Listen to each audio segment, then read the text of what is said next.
est venu dans sa gloire avec ses anges pour séparer.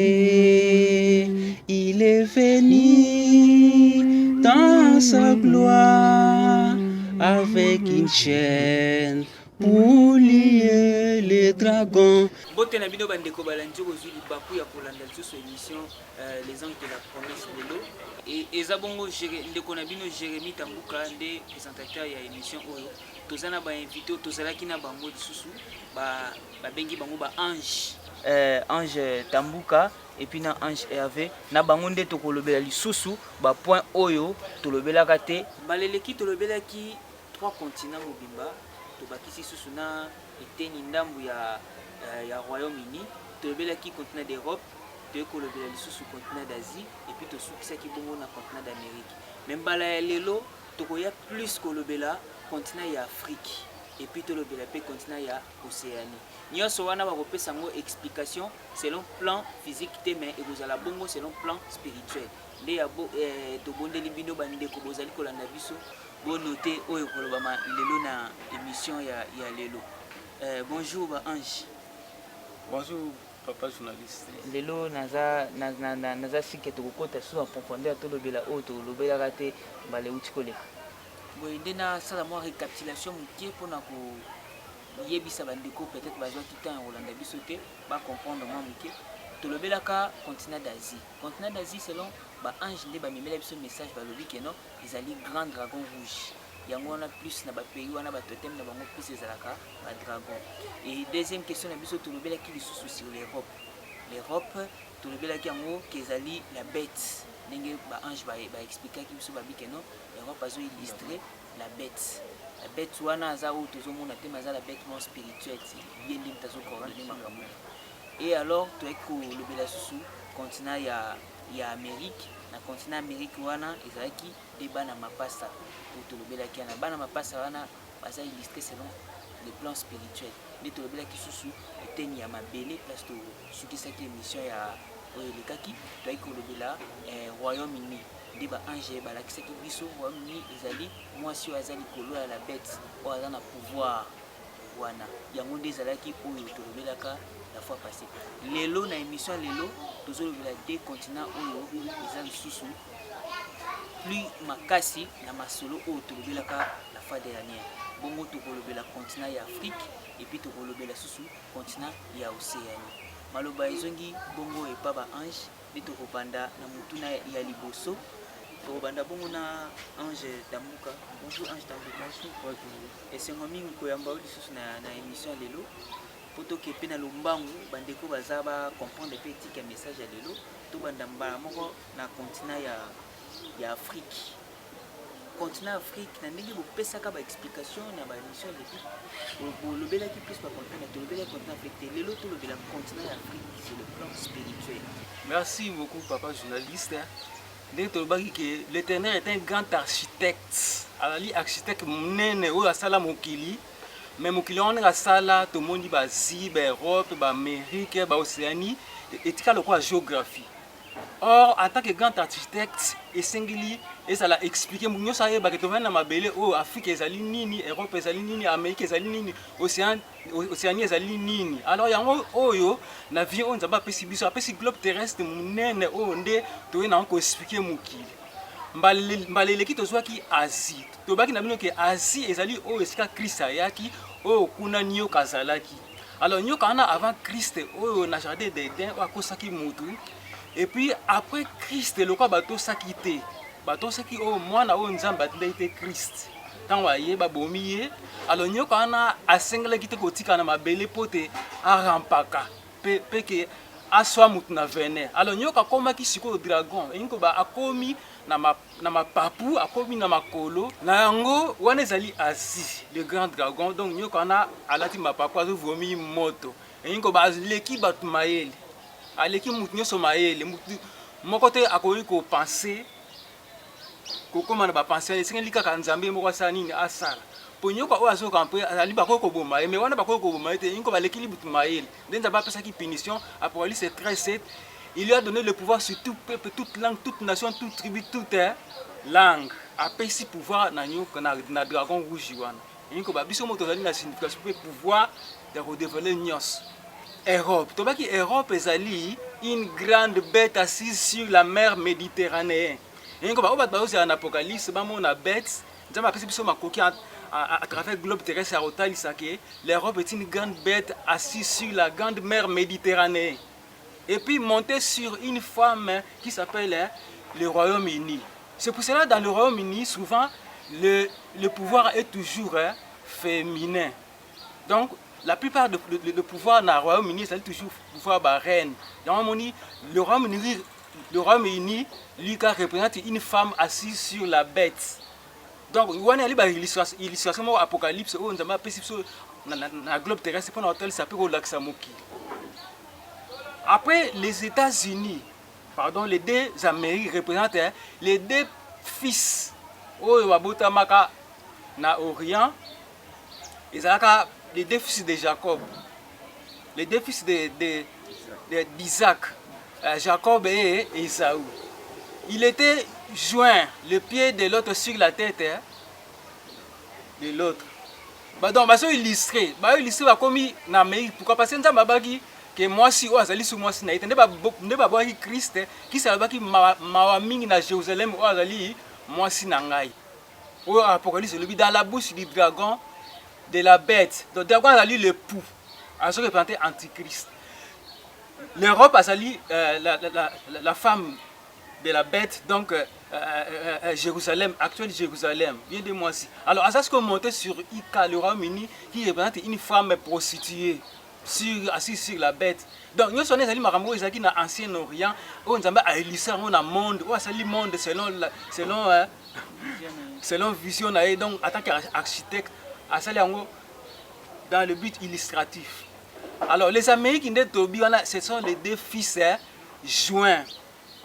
Les deux pieds de l'autre sur la tête de l'autre. Donc, dont l'un est le plus grand. Merci, merci, Ndeko. Tokyo na mutondi nyonso Ange Tambuka. Sikoyo tomoni expliquer émission ya kala ndenge lekaki. Mais ce que tozonga na kati ya sujet ya lelo o eza Afrique sur le plan spirituel, selon le plan Nzambe Afrique ni ko lobani. Merci beaucoup, papa journaliste. Le monde n'est pas fait comme ça. L'Éternel étant un architecte du monde qui a fait le monde, n'a pas fait ça en vain. Donc l'Afrique représente celui qui est dévoré par la bête. Donc la bête, l'Europe est une grande bête qui est assise sur la mer. Alors,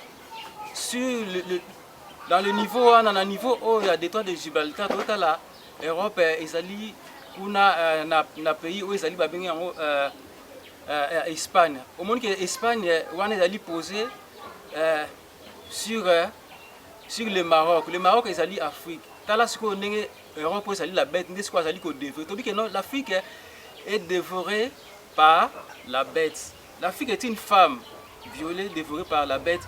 Le tobi wana so une mokanda Cantique 1:5 au monango ndenge ezali.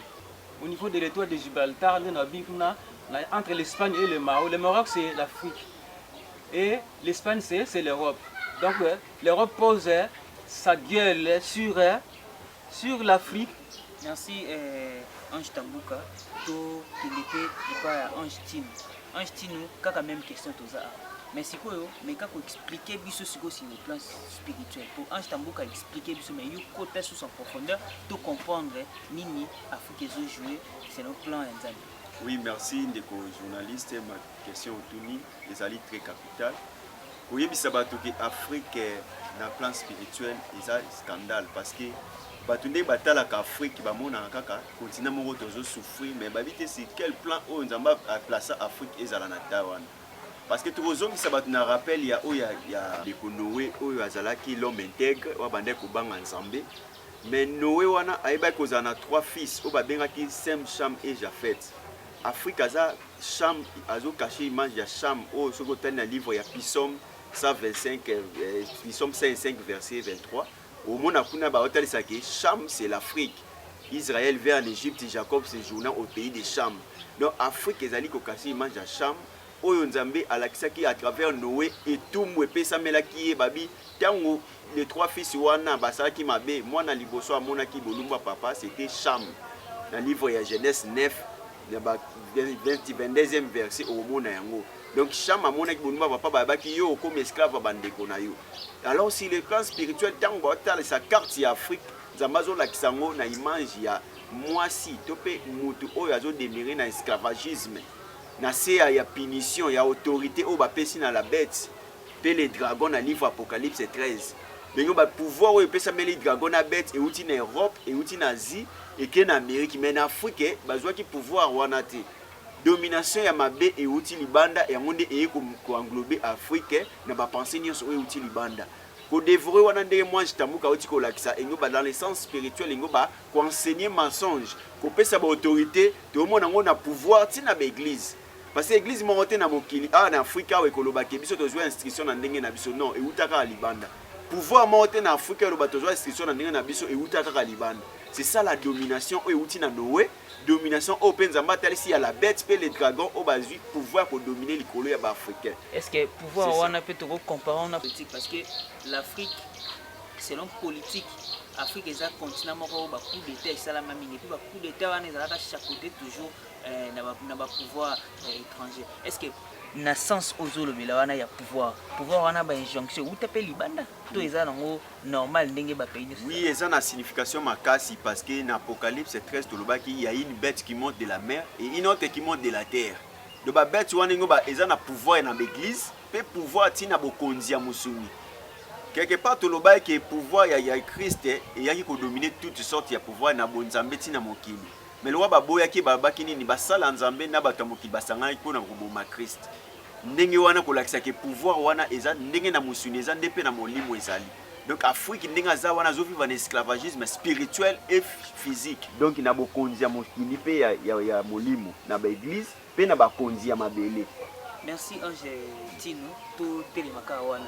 Mais sikoyo est-ce que développement ya Afrique ils ont dépendre na ba européenne parce que na ndenge lobi ke non bazo enseigner mabe pour bête munoko la bête eza justement liboso ya Afrique. Est-ce que développement Europe ya Afrique et qu'il y a sur le plan spirituel d'abord tout au bandon sur le plan physique tout au bandon sur le plan physique c'est que la politique va changer manière dont on peut gérer tout ce qui est sur le plan spirituel tout c'est là à venir et mon nzambe to les co-journalistes waneza makambo mo spirituel ce que autant na livre ya Hébreux chapitre 11 deuxième verset babi tout ce qu'on voit n'a pas été fait des choses visibles. Donc changement il y a kobanda na Afrique qui no libanda parce que la bête a dominé partout. Et ngo bateke ba européens baza bien, tout pe bazatique pe baza bien. Mais to la sa puissance ya dia ndenge zo dominer o epesa meli bango pouvoir ya komema mabe wana tina peuple africain. Yango moni to bi ke domination wana ekokwe à travers l'esprit eza na makamba mundu kité ya ba guerre te. Eza makamba mo ya lilobande ya vérité o esisi ezwa place. Yango moni biso to talisa yango par rapport ya vision ndenge nzamba talisi carte na ye pe esika ko tia repère ya royaume na ye de départ ya makambo zo banda ndenge ba lobi na livre ya 2 Thessaloniciens chapitre 2 9e verset jusqu'à 11 au monake babi le Seigneur Jésus va détruire par le souffle de sa bouche. Donc liloba eza force o ko bomande mabe nyonso o ya la bête pe les dragons pe ya ba faux prophètes. Merci Ange Tino. Moi mutuna mukie lisusu na oyo utiko loba wana metoko ta plus en profondeur. Les lois africains comment négliger partout. Les lois africains comment négliger africains à pauvres. Mais histoire ils ont renseigné biso même na Égypte que mindele ba yaka vers ba africain. Et même pas la toko ta pena ba royaume Congo ba royaume Kuba ba mindele ba yaka ko ba ressources mais comment les lois ba ressources ba yaka nango kozongo na kosenga lelo ba koma ozongo par force. Nyoso wana pe ezakaka selon plan nzambe to ezake biso africain to koma ba lâche. To eza message bomba mema biso pour ba détruire biso ensuite. Oui, tout cela est caché sur le plan de Dieu. Ndenge no lobi likamba Noé wana Afrique ezali terre promise en réalité spirituelle parce que Cham représente Cana.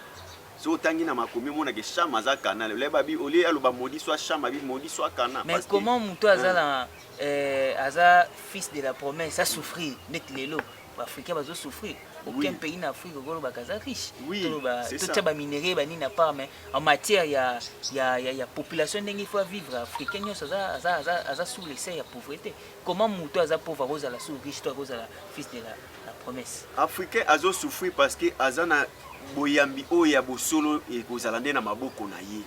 Donc tant oyo nanu tozoleka na souffrance eza parce que tozana nous utilisé par un esprit de l'extérieur oyo nanu siko nzamba te trône était pour abanza mambo asika parce que Afrique eza lié à promesse eza lié oyo nzambe aisika kobimisa ba vérité nyonso eza caché.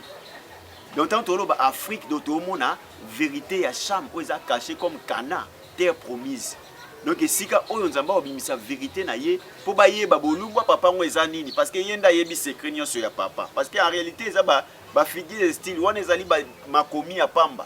Arrêtez de nous cacher image en Zambie.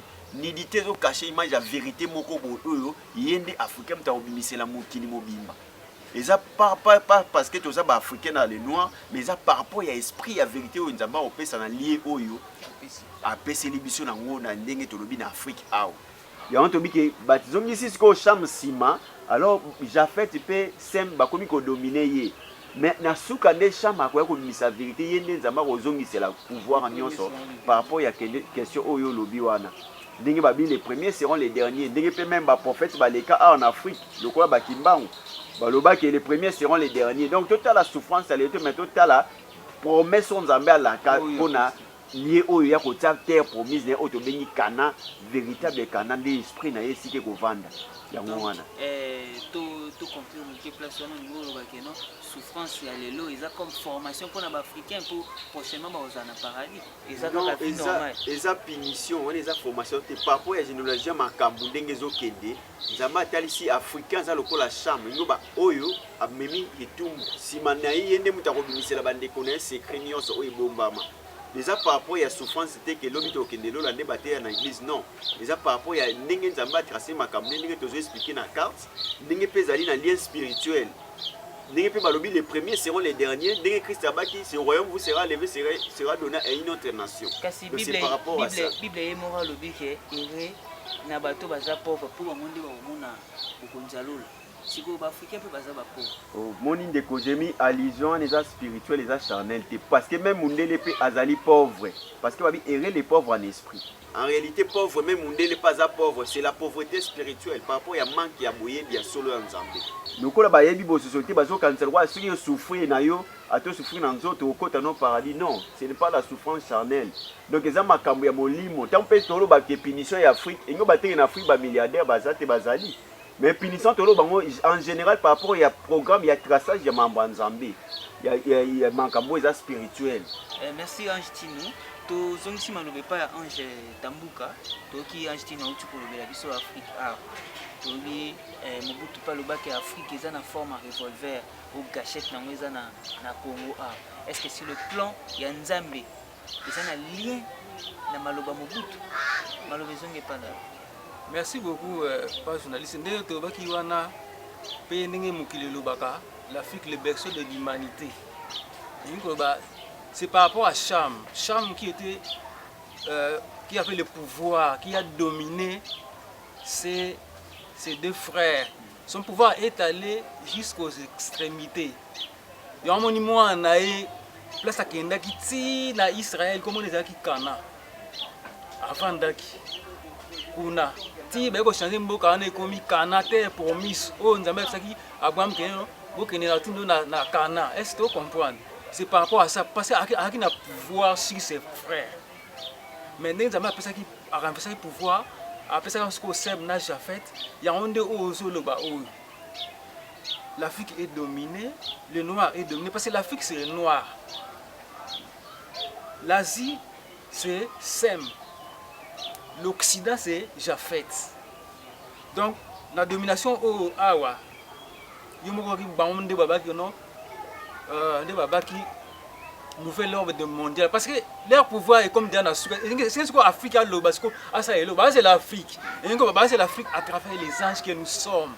Otoye, on a ce pouvoir na globe terrestre mpona kolakisa à partir ya RDC ndenge olobi wana ke non l'Afrique est-ce que soki baafricain basosoli message oyo bakokoma mpo lobeli ordre mondial nouvel ordre mondial bakokoma mpe bagrande puissance bakodomine baétats-unis bakodomine bapays oyo ezosala terreur lelo na monde après avoir comprendre message oyo toye na globe terrestre monde mobima maboko na biso ndenge alobaki akokisi yango au-delà des faibles de l'Éthiopie Sophonie 3 9 à 10 Esaïe 18 oyo apesi biso na maboko yango globe terrestre po ndenge olobaki wana keno ndenge Frank Fana alobaka pe ndenge Mobutu alobaka que l'Afrique est à la forme d'un revolver dont la gâchette se trouve en RDC. Ingo bato est-ce qu'on a globe terrestre na pouvoir sur nzamba pesi na mokili mobimba pour na to expliquer parce que pouvoir nzamba ça parole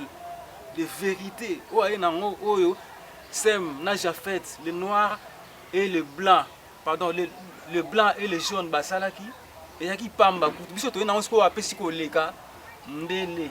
Merci Ange Tambuka pour expliquer biso Afrique tellement temps équipe mingi to kota siko na continent Océanie to kota na continent Océanie question liboso est-ce que continent Océanie d'abord ndenge ezalaka séparé wana ils ont un message nini selon plan spirituel selon plan nzambe. Merci beaucoup. Nous sommes na Océanie wana ndenge Apocalypse 12 3 4 alobi abi la queue du dragon tobaki Asie asa dragon asa mukila na ye mais mukila na siko plan yazali asa kuna na est kuna hein asa na est kuna na entre Japon na ba Taïwan tout kuna mukila nde yango wana alors babi que la queue du dragon entraînait le tiers hein, même des élites et une la queue du dragon a éparpillé pour éparpiller une kabula une ba pepe o makasi o utaka na orient wana o epesa na komba tsunami ba vent belé souffle là y a on te pensa Océanie. Alors l'Océanie sur le plan spirituel dans la Bible Apocalypse 12 3 4 wana est dépiécée morcelée par la queue du dragon.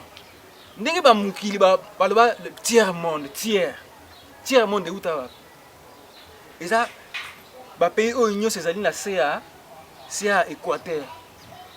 Vous comprenez entre l'Équateur, il y a un Océanie et sur le planète. Inko ba et ali mutu o panzana o dragon parce que nyoka bota bana panza dragon pe panza inko ba ndenge zali ko panza na apanzi mukili apanzi langue langue ezalaki moko nzaba kaboli siko ba langue nyonso wana ekomi ebele bandibu bayaka bayanzi ba anglais ba langue nyonso wana euti na bupanzi na perturbation o mutu yemoko a to sanzambe nzamba panzi ko panza yango nde Asie Océanie ezali ko représenter plusieurs îles o ba bengi yango ba principauté azo représenter l'église o panza na mutu na ya ye azo représenter ba langue o panza ndenge bato yango azo représenter ba tribu ndenge ezali ebele. Merci Ange Tambuka na monde déjà ngeki to bana ya kantanza susumé tozong sa maloba muke pa ya Ange Tinopeto conclure place wana pour déjà ngonga epusani vraiment mingi Ange Tino Ange Tambuka uti koloba awa ke vent wana eza mukila ya dragon nde panzaka bani ba pays wana ba pays yango ba s'en sortaka ndenge nini est-ce que bango pe baza sous la malédiction to ndenge nini malobe pana pona kobakisa o moi je Tambuka lobi malgré tout ça sur na tente po biso to linga penda ba kota profondeur mais aux télévision oui pona koloba kaka na mukuse Océanie wana to lobi nzamba dessinaki carte na ye mutu no onta zwa na explication ya makambo to loba oyo donc toko yebi lisolo ya tout de Babel na Genèse 11 on comprend que bazaki ini mais bakabwani po ni unité ne kabwana ki parce que esprit ya diable ezaki na kati mwana nyoka soka boti mwana ndenge na ye alors tant tozolo ba Océanie wana ngoba a dessiner quand on l'accepte que force à dragon wana eza na force à panza ezo kabola nde ba diviser pour mieux régner yango pa lakisi na kona Océanie eza éparpillé na symbole ya kolakisa force à dragon euti na Asie na ba européen nde tomona ke ba île wana yo lobi omona kaka ba pouvoir wana ezouta na ba Europe na ba Asie nde ba owelela ba île wana muna mutazo kanga place na ye po bango nde ba na domination. Ce n'est pas pour rien moi jalobi ke eza mokili ya dragon ezo panza par rapport ya Asie ndenga za lokola dragon azo dominer domination na ye eza ko éparpiller mutu asangisaka te. Donc nzambe atiaki ba symbole wana nyonso mpona lakisa force nini maléfique oyo ya dragon ezo dominer na ye dragon la bête pe na ba faux prophète ndenge pe ye na ba église moye basangana eza te pour pouvoir ya dragon eza dans le monde entier po babi le monde entier est sous la puissance du diable mutu moko azangi koyeba yango. Donc domination wana ezali kolakisa yango moni bolingo pe eza te mokili eza kokabwana nde nzambe adesina na carte ndenge ezo se passer na ba famille na ba église na ba royauté na ba pouvoir nyonso bolingo bomoko ezozala te. C'est ça le pouvoir du dragon na mokuse pe oyo na robakisa nde yango wana. Merci Ange Tino.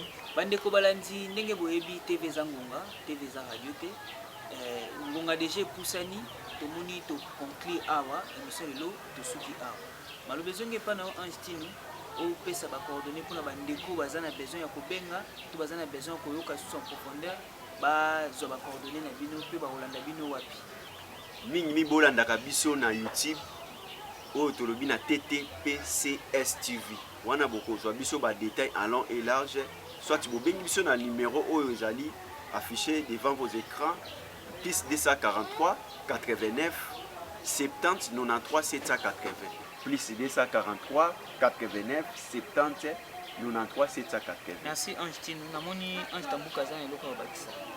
Oui, eloko bakisa ezali awa ndesika pouvoir et awa na RDC. Oyo ezali na kati ya Afrique, oyo eza revolver, oyo babakeno la RDC c'est la gâchette. Ingo ba pouvoir eza déjà awa, oyo Christ annonçaki a fait traverser en haut à partir de RDC et que s'étendre dans Mokilimo. Mobimba. Merci Ange Tambuka. Encore une fois, merci Nabino Nandengebo. Yel surtout partager Nabino na émission oyo. Libande ko balandi tant et kei makasi TV za radio TV za Mumba. Avant de boucler l'émission ya lelo, mais prochainement tu koya surtout le belandesco RDC. To ka ki na ibandel batolobeli Afrique, to bande d'abord na pour ça la rétrospective il y a émission et les kaki to beli ba continent to ko kolobela to lobeli Afrique to lobeli les sous Océanie et prochainement to koya encore kolobela c'est RDC ndezali na makambo ebele il faut le bamba bandeko bo zo suli baku ya kolanda biso ko ezalaki bongo ndeko na bino Jérémy Tambuka les souverainistes awa ndeto boucler émission ya lelo soki bino bat bozana besoin ya kolanda lisusu to ba obarataki émission otala na se ba écran na bino numéro ezali pona kobenga et puis chaîne moko ezawana bolanda ba émission na biso bolanda toujours consommer ba émission na biso awa ndeto sukisi émission lelo to pesani rendez-vous pona numéro ya mbalasima ya émission. Au revoir. Il est venu dans sa gloire avec ses anges pour séparer. Il est venu dans sa gloire avec une chaîne pour lier les dragons, le serpent ancien, le Léviathan qui enseigne le monde millénium.